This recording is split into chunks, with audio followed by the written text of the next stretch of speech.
All right. Hello, everyone, and welcome to General Meeting number 9 of the Decentralized AI Agent Alliance.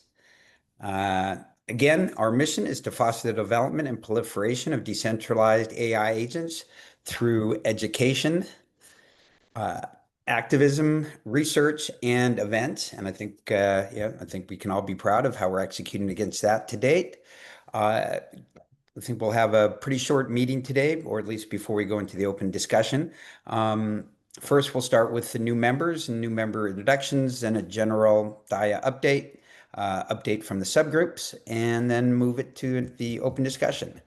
And let's see, we are up to 121 founding project members. That's up 3 from last month, including Arceo, Keiko Studios, and Privacy Check. And we're up to 38 individual members, up 1 from last month, so 159 total members. We always like starting the monthly meetings with having any new members who haven't had a chance to introduce themselves to the folks on the call. So if you're a new member and you haven't introduced yourselves, you can kind of just jump in and intro yourself. Anybody going once? Yeah, hi, this is Gaurav Bhatt, calling in from Los Angeles. Um, let's see, I've been in the AI space since 1999 and done a lot of corporate consulting as well as startups, about 12 startups so far. And yeah, I'm building a few decentralized AI agents, so I figured I should be part of this team. Thank you. Terrific. Welcome. Anybody else? Going once? Twice? Okay. Then we can move on. Then on a general update, our next monthly meeting, or the other monthly meeting that we have, is our showcase.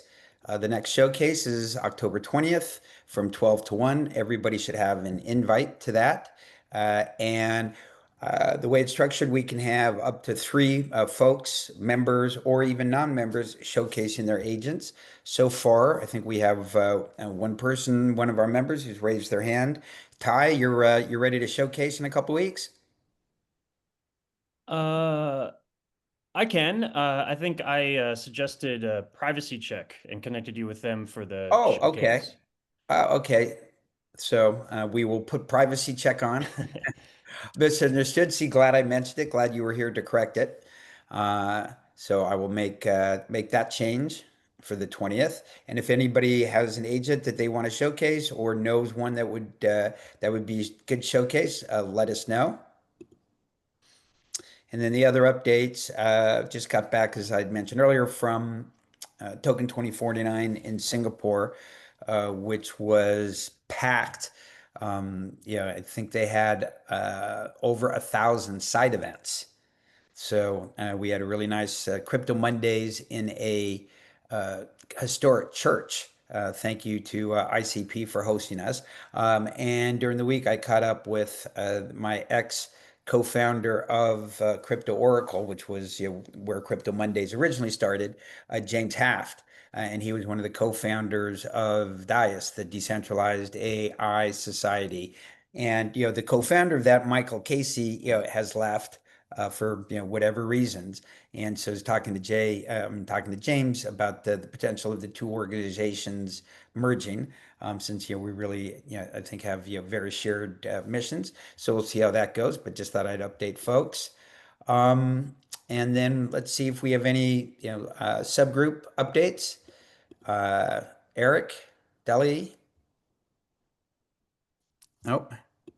Pete, did you want to give one for the? I can do Eric's one, the Oh, agenda. okay, Robin. Rock and roll. So we had a showcase of a company called Loyalty Plus who do loyalty for airlines and retail.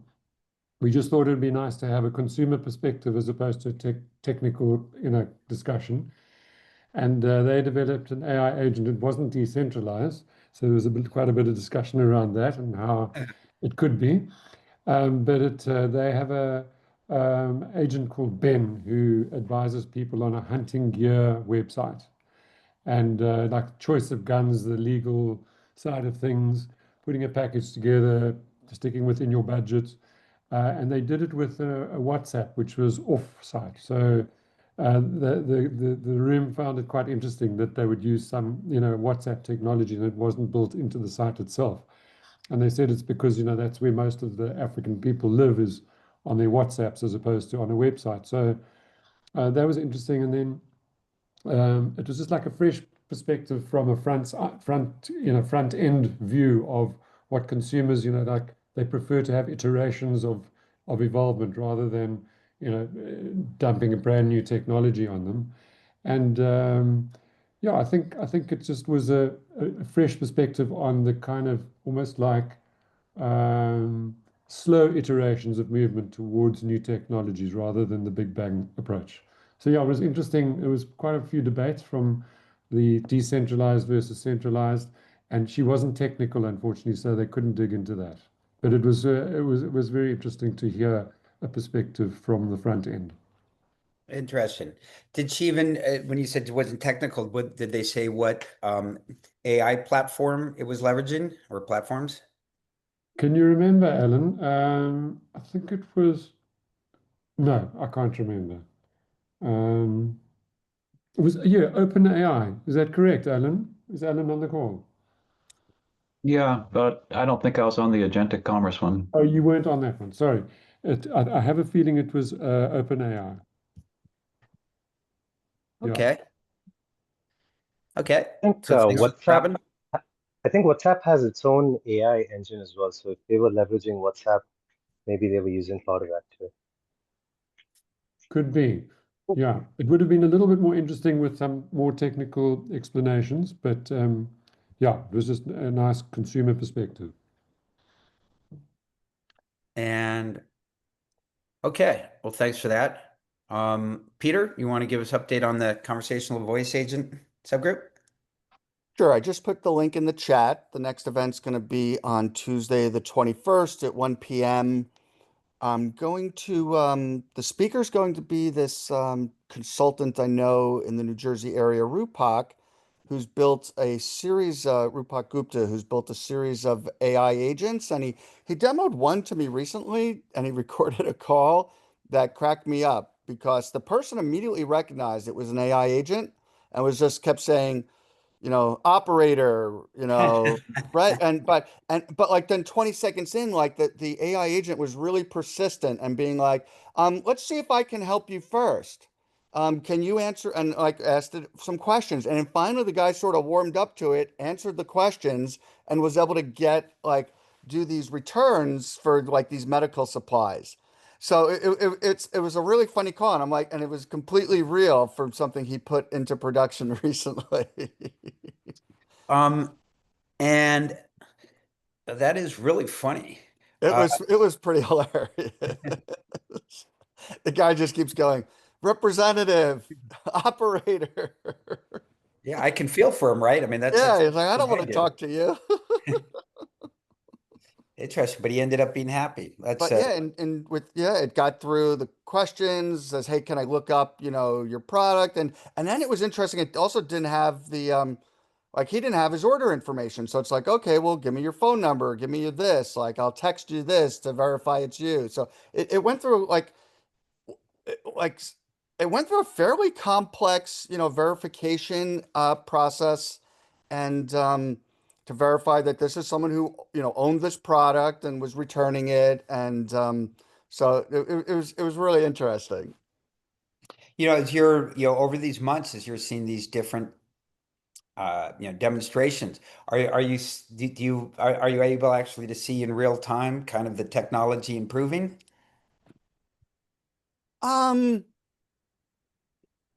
I mean, I think the biggest improvement I've seen is how natural the voice sounds and how the gaps of what it's able the lags between humans and the AI speaking. I think that's really the key for this to be successful. And there's a whole bunch of different platforms. I actually think Rupak is using something called Vappy, and I don't think the voices actually sound that great with it, which is why this guy probably picked up that this is an AI agent. I think the voices actually sound better with Nova Echo. But you know, they're all going to get better. Okay, And cool. so it's fun and interesting seeing as it's evolving, as you said. Okay, well, thanks for the update. And Delhi, did you want to give us an update? Saw Delhi pop on. Was he still on? Yep, Yeah, there he yeah, is. yeah, I'm here. All right, so I'm driving. Yeah, how's everyone? Good stuff. Yeah, I mean, a lot of the recent meetings in the data ownership subgroup have really been discussions, really just talking about changes in the industry, how it's unfolding, how it's unshaping. We're really gearing up to really relaunch it in many ways, really kind of taking a bit of a leap from Tachi's approach and really re-anchoring it really around technology and really anchoring it around IQ technology a lot. So there's been massive, massive advances that we've made on that front with our whole sort of Bitcoin integrated platform. So be showcasing that shortly. Really, it's on basically mainnet. So yeah, we'll be kind of configuring things a little bit and relaunching. Well, just really focusing the subgroup really around that. But of late, it's really been a lot of discussions, which I think everyone who's participated in them has spoken highly of. So it does feel like there's a lot of change going on in the industry as a whole. So it's good to have a space to be able to explore some of the bigger issues sometimes. Well, makes a lot of sense. You mentioned, Parth and, Tachi and Parth, who also oversees the AI on Bitcoin subgroup here. And I know he wasn't going to be able to make it, but we actually, were able to catch up in Singapore and Mhm. continues to make a lot of good progress. Actually, judged a BitAngel pitch competition that Parth participated in. Oh, Uh, cool. yeah, and he did quite well. We can catch up on that later. But thanks for that, Delhi. And I know Parth isn't here. And Steve, I see you're here. I know that the legal subgroup is still looking for someone to take that over. I assume you haven't heard any updates on that.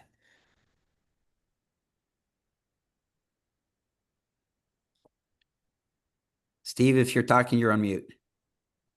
Yes, I have not heard any updates on the legal subgroup. And you still do not want to take it over. No. It's Yeah. it's interesting. I don't know what we would discuss. Honestly, it seems Yeah. it's one of those things at the beginning of every technology, cycle, which you could look at this as another 20-year technology cycle. There's all this sort of noise that happens about legal issues, and it doesn't go anywhere. And I personally don't want to get involved in that. But there are other people talking about all the legal issues. I mean, it does seem that, like, when I just take a look at every day, you're getting the companies, in, decentralization, in Web3 that are getting funded, AI companies that are getting funded. Almost every day there seem to be legal companies, that are, getting massive 25, 50, $100 million fundings. Yeah, So, I mean, I think they see, I'm definitely staying up on the legal tech angle of this. That would be, a possible way to do it. Those aren't the questions we all get. We get questions about, intellectual property rights, questions about, just the experience of being a lawyer now is a little odd because people send you their crappy chat GPT contracts as if they're real. And they're like that's not funny. even close to real. And it's they're really mind bending because what it does a great job at is convincing you that it's not wrong. So the contract is very convincing and doesn't have anything that it needs to actually operate as a working document. And that happens over and over again. Almost every new client sends in their ChatGPT contract. And it burns up tons of legal fees. So that's what's happening right now with, legal tech. And then in the big law world, my firm included, these big law firms are adopting.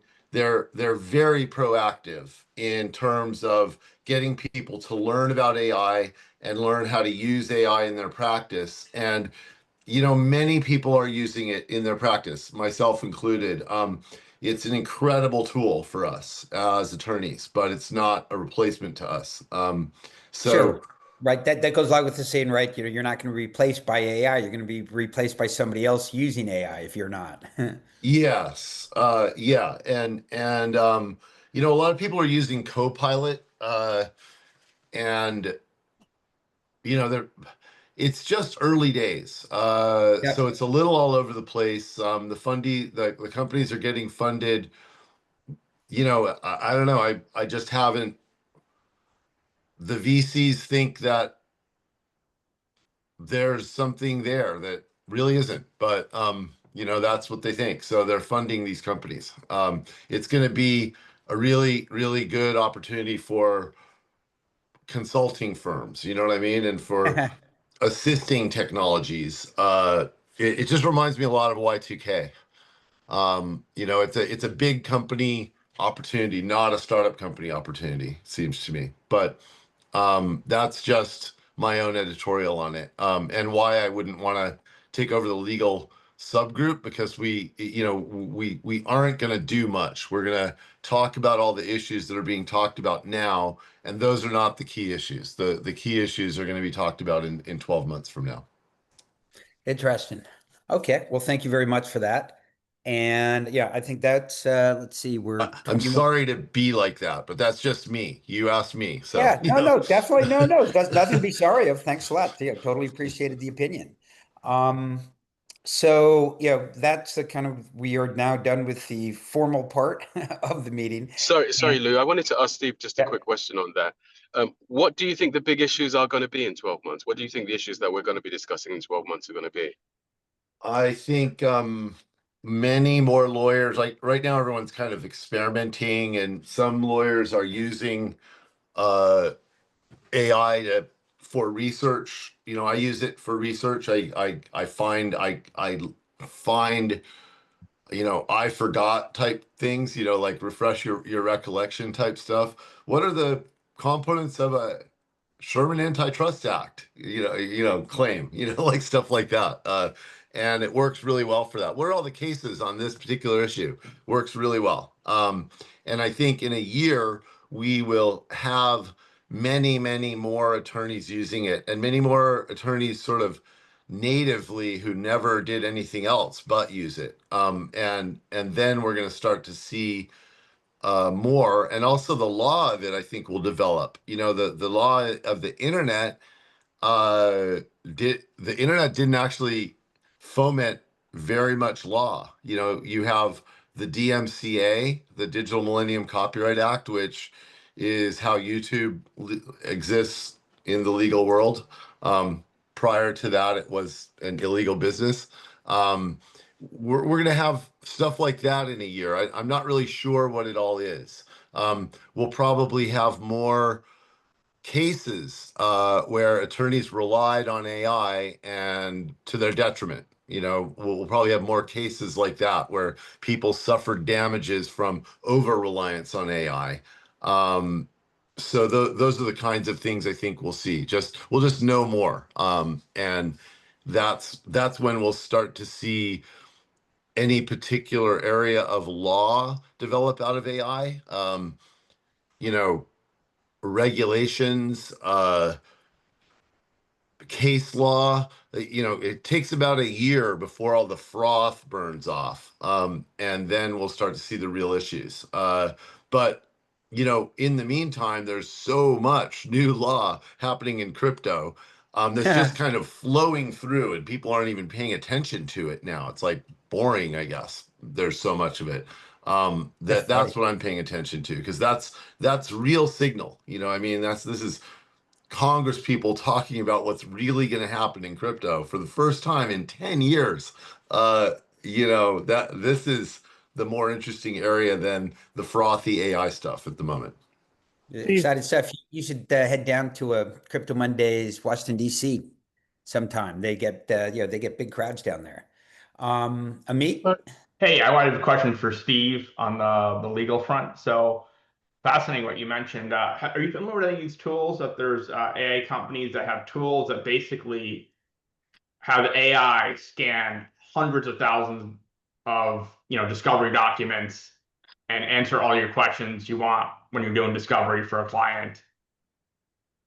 And it turns out to be like a real game changer. Something that would take like weeks to do is done in literally hours. The answer is I don't know. I mean, there are so many companies chasing that opportunity. That's the one thing I would say about it. Like you are seeing companies get financed, and hundreds of companies are chasing the opportunity of AI, and they just immediately started reaching out. We're just getting lawyers in general are just getting hammered with AI requests. They're not even real, like they'll spam every lawyer at a law firm, saying, yeah, buy our AI tool. It's like I don't do that. I don't make that decision for the firm, and hundreds of lawyers There's a are lot of getting these. opportunity there though, because there's a lot of grunt work with like, for example, discovery, reading through combing through hundreds of thousands, even millions of documents in some cases, which turns out to be like, a gargantuan, really tedious task. Is something that's perfect for automation. Yeah, I've done the task. I mean, early in my career, and one of the jobs I did was separate in a freestanding insert company.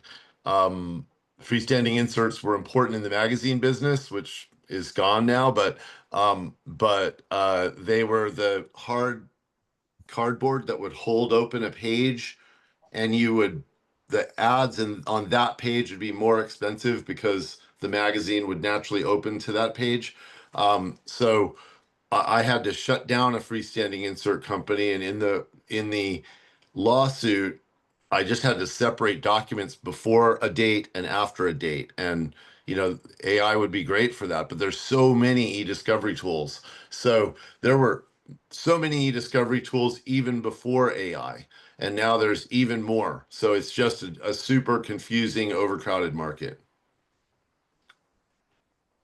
Don?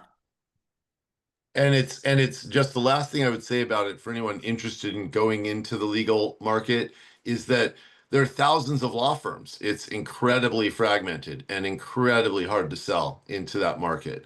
No lawyer wants to think about it. They just say, oh yeah, talk to my tech guy. And there is a tech guy. Every single firm, almost no matter how small, has a tech guy.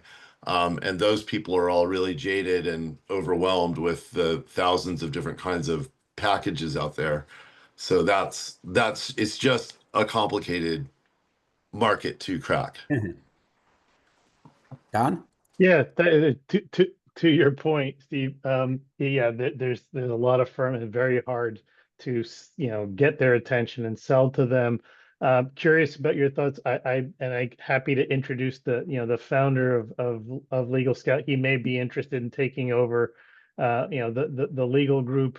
But he's got a pain point. I was just curious about your perspective from the legal standpoint. The signal to noise ratio, right? The number of people that would probably come to you say, I was arrested, can you help me? I don't do criminal law. Hey, I slipped and fell, that I don't do personal. So they're wasting, chewing up all your time. All these inputs have to be processed by humans to say, we don't do that, we can't help you.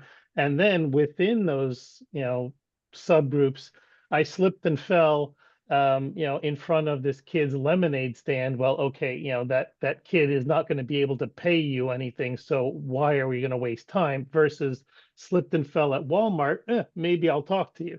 So an AI that can take all of these inputs, filter through the 90, 80, 70, whatever percent of noise that is wasting your humans' time, right? Even if they are outsourced or paralegals or whatever, and help you, separate wheat from chaff so that you're only talking to potential clients that you really want to talk to? Is that something that you see as a value for AI for the legal industry? I'm a corporate lawyer. I don't get, and I'm going to say that I think this is a non-problem. Not the whole thing that you said. What you said is got 4 or 5 elements to it. The first thing that you said is a non-problem of separating out, a criminal and we don't do criminal. That sort of question is a non-problem. You don't get those calls. I don't get them. Like people, it's the market is already understands the difference between criminal lawyers and not, and separates the different kinds of claims out quite well without AI. It's not a problem, but evaluating whether a case is worth taking in a litigation context, do you have a good defamation claim? You're right. That has been pushed down and delegated to web forms and paralegals and assistants. So that already exists, and is an ongoing difficult problem to solve. In my practice, I'm evaluating what is the first job. So every single startup company, let's say I only dealt with startup companies, which I do deal with a lot of startup companies, they all have $200,000 of legal work that they need to get done, like minimum. And so you can't do it all. And we've done everything we can to processize it, your early stage Series C, Series Seed, and VCA documentation, and your founder tool bench or whatever they call it at Fenwick. All of that stuff was already created to try to bring the price of legal down. The startup companies and the VCs were aligned on that. There's just so many issues, and it ends up getting bumped up anyway. Even if when we don't want it to bump it up, like people think, oh, your job is to bill more hours. No, I don't want to bill more. Like, I don't think any lawyer wants to burn time. They would rather get something done efficiently and move on to the next thing. Why? Because clients don't pay for burn time, and then you just have a dead bill that you're chasing. So evaluating, and then that becomes a big part of it. We're selling something that doesn't exist, right? It's ephemeral. And so nobody wants to pay. So does somebody have a $5,000 retainer for me or not? That would be nice to find out. I don't know that AI will help much with that. Maybe it will. Sorting through what their claims are is useful. Trying to evaluate. I think it would be very hard for AI to prioritize, because that's what I feel like the first month of working with a startup is, at minimum, is prioritizing what to do first. Of all the work that needs to be done. And I try to make it, where's the first check coming from? Are you gonna make a product and sell a product? Is that your first check? Then I'll focus on that kind of stuff. Are you gonna raise money? Is that your first check? Then I'll focus on that kind of stuff. And I don't know that AI could, maybe it could probably do it. I don't know. Well, thanks for that. I think I wanted to give a chance. I know that Andres and Daniel were at an interesting MCP conference. And so if you guys wanted to share anything that you learned there, I think that that would be helpful for the group. Thanks for the opportunity. Yes, as you said, Andras and myself, and then the part of the team, we visited the MCP Dev And just conference. remind everybody what team you're on. Okay, so it's Swarm. It's Swarm and SolarPunk. SolarPunk being the development arm of Swarm. So we visited the London MCP conference, which was I would give sort of a general overview of my experiences, and I would rely a little bit on Andras to talk a little bit about the details. He actually gave a very comprehensive presentation to the team already, to his team already. So very interesting, realizing how much went into the development of the protocol in just 9 months. It's amazing. From that perspective, we actually expected to be like 50 people there. It turned out to be 500. Wow. There were three conference rooms packed with speeches. We were running in between the different conference rooms and learned quite a lot. So there's amazing stuff going on, and the speed is again is unbelievable. How much they accomplished, and we have learned some of the issues that they faced. Partially because they were so quick in implementing the protocol, but it looks like that though there are not these agentic ecosystems, they are not realized yet. But the protocol itself is already lacking some identity handling, and also there is it looks like that the registry itself of these MCP servers is not solved yet, and that's sort of an issue how to centrally solve a registry there. And there is an opportunity which we actually wanted to bring to the team here, is that there seems to be sub-registries of different MCP servers. It looks like that they are organized according to which agents they are operating with. But it's so there are like these subgroups, but there is no central registry. So one thing to be solved is how there's going to be a global registry of all MCP servers and all agents working with these servers. But there is still an opportunity to create a decentralized list of MCP subregistry. So we think that we thought that we would be raising that. Yes, Ty? 100% agree. Slash, there's a DAO on. I know you know this. There's a DAO on Hedera called Hashgraph Online, and I highly interact with them in my free time. And they're specifically targeted at solving this solution in a decentralized registry way. I'm a little bit. I know this is being recorded, but I'm a little bit front running it. I'm fairly certain this week they're announcing and rolling out the initial decentralized registry broker that will aggregate A to A, MCP, NANDA, ANS, which came from GoDaddy. So essentially all of these more centralized registries of agents, this is a decentralized open source method of scraping all of those to then have a one lookup indexed spot for agents of agents all over the planet. If they're decentralized, if they're using ENS as a validation standard.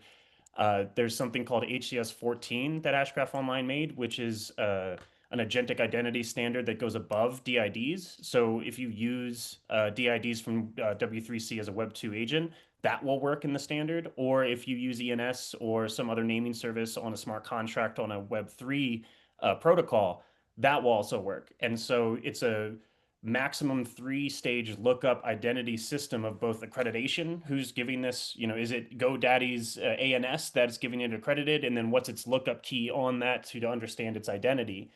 At the same time, it can go again to ENS and go to the smart contract and go to the bytes that you can do to verify deterministically the signature of those agents.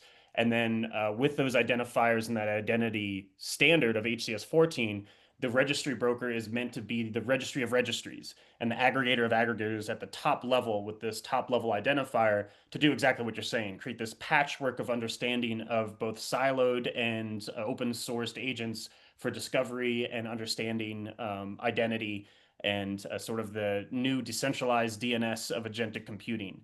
But that's everything you said, yes. And we've been working on it for a while at Hashgraph Online, and I do believe it's going to be front running it a little bit, but it should be announced this Wednesday as the first solution. And this is in conjunction with working with MIT and NANDA on these standards and this sort of broader idea of infrastructure for agents of agents. Oh, great to hear that. I would pass it on to Andras if he's still in the call, and maybe Yeah, he can actually mention yeah, actually that sounds really mention cool. how we Yeah. are how they are progressing actually with the Hashgraph plugin, by the way. Nice, nice. Yeah, we're working on it as well. I guess I will just show a few pictures because we took some, and I'll just show the most interesting. This is, by the way, on the event, and so yeah, there were a lot of people, and then there were something about the registries in particular. So this is how I guess this is from the model context protocol owner. So there's a kind of a committee that are deciding what goes into the standard. Sorry, I'll zoom out a little bit. And they are thinking to kind of create an official registry, so to speak. And this is the idea that there will be like one main, like kind of like very centralized MCP registry, and then some others would be able to create their own like sub-registries, and how they present it there, and how I guess they are imagining it that there'll be some sub-registries which are more specific to ecosystems or use cases. And also they're, of course, thinking about private registries as well. So this is something would be interesting to maybe like also include the decentralized sub-registry here, maybe, because I don't think they would like or allow to kind of like make the main registry decentralized, although I guess this is an open source standard as well, so it might depends. But because also like everyone is involved, like Google and all the big players in this committee, and but we could, if nothing else, we could do a sub registry which is maybe like holds everything which is also in the decentralized space as far as MCP servers go. Actually, this registry is only for the MCP servers, so of course um, they're thinking about other things like the A2A protocol with its own agent registry, but this one was specifically about the MCP registry, and I think GitHub is also heavily involved in kind of creating the first specification implementation of this. Yeah, this all makes sense, and I definitely have a more decentralized mindset where right now every company is trying to run around and figure out where it can plant a flag and pioneer some section of this new vertical of this new agentic internet, MCP internet. This computing is changing, and how do I make sure my company has this vertical? And so they're all going very centralized. Oh, we're going to create a walled garden around this thing. But I think what they're not, from my perspective, again, this is just me talking. Google Gemini had 2% of the market, and then they released Gemini with Sonnet 4 Max, and then by the end of that day, they had 70% of the market. And so this old mentality of having moats around your solutions, I think, will fall apart as agentic internet goes at the speed of light with not just execution, but reasoning and agentic reasoning behind the solution changes that happen automatically. And us as engineers are being, I'm getting used to discovering what my code is at this point rather than writing my code. And that's a very scary, weird thing, but it is what's happening when you're on the bleeding edge of using these systems like GPT-5 Codex, Claude Sonnet 4.5. The amount of code they can write and the speed and the accuracy is much higher than 4 weeks ago, which is just, again, hard to get your mind around. Main point, everyone's trying to silo and centralize. And I think the solution at the end of the day, we will need a decentralized, trustworthy top layer where in DNS we accepted, hey, giant corporations are, have my best interest, right? I trust their root SSL certs and their HTTPS certs. And that's how we decided to have an internet, is all these giant players have the trust at the top. And I think this new stage of a decentralized internet, decentralized agentic internet, is that these will not be owned by one singular person, and rather we will have aggregators of aggregates, and you must be able to have a solution again within like 3 lookups. But this MCP server will be one registered to the MCP server decentralized aggregate of servers. And then when you're doing agentic queries, you're going to ask that, hey, I need an MCP server that does task and has reputation above blank, and then, all of these variables. And then that decentralized aggregator will find you the connectors to get you to this solution. So again, the siloing I think is going to happen inevitably, but where I'm focused on is a decentralized maxi slash. I don't want this to fold in on itself, which I think it will if we just, like how we've just accepted that all video, imaging, live stream, voice, they're all fake now. We just accept that as society with no solution but under it, which kind of destroys tons of archaic understanding of what is true, how, government documentation, CCTV inside of a courtroom is now, like there's massive civilization problems we've introduced that we're just not solving. And so I think this has to be built from a way of sustainable humanity, civilization as like an existential crisis situation, which again, my own personal view, I'm sorry, I'm like cypherpunking hard here. But it's just yeah, it's not a problem. I think probably most of the people on the call are into sustaining humanity. yeah. Do you think it makes sense to make have a subgroup on? I do. I was going to suggest that before Daniel started talking. So yeah, I Awesome. think like a agentic registry or decentralized lookup subgroup would be really helpful because I think that personally that's where all of my energy is going because I think that needs to exist before everything else we already built. We already built everything else. Yeah, no, I'm spent my first company was the top level domain.tv, so in the DNS system, and it's such a critical part of any system. And so how this all get handles, and to make sure that we have a decentralized solution to it is, I mean, I think most everybody here would agree that it's just so critical. So I think it's a great topic for a subgroup. Awesome. Yeah, I would volunteer to be a part of that group for sure. Okay, great. I'll follow up with you guys, and we'll figure out how to spin it up. Yeah, Yeah, Ty, and I'd love to follow up with you on registries as well, working on one too. And I agree with you completely. I mean, I think agentic AI is going to it has to be decentralized by default, by definition. But there are lots of there are lots of things to work out in terms of how you establish decentralized trust, which I think is really the heart of the issue. But yeah, I would love to connect and explore that further. Love it. Yeah. First, you have to connect everything. Then you create everything with authenticity. Then you create the reputation. Because without authenticity, and that's where we're at. Like, you don't know what anything is created by anybody. And every time an agent creates something, it should have a signature and it should have a data hash of what it created. And the fact that we're not there today is dangerous. So absolutely. yeah, I think Cool. that was part of the reasoning to have this centralized, and which I guess, obviously we didn't like about it, that this wants to be kind of like a gated, or at least like kind of like a moderated registry. So of course, like which shouldn't work like that, obviously. So I guess yes, if we want to sort of play with by the rules, so to speak, then I think just for the meantime we would probably like just to get our foot in the door, and then of course like the decentralization will take over. That's for sure eventually. So yeah, and another interesting thing that like authentication and security seems to be the kind of like the main issue for everyone. So how you make sure that the requests are authentic, how you prevent some other agent or some other user to get leak data or do some harmful things. And they're suggesting OAuth for that and some very specific and central and enterprise kind of solutions. But of course, we're also thinking that those shouldn't be even if they're like a short-term thing, that shouldn't be, like looking forward. Another interesting thing is the MCP UI standard.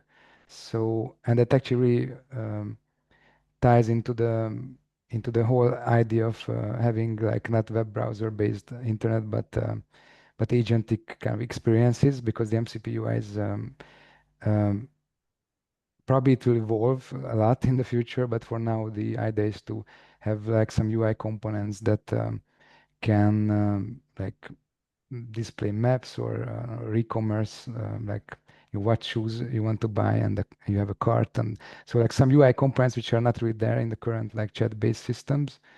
So that will be probably also interesting thing to explore with MCPs.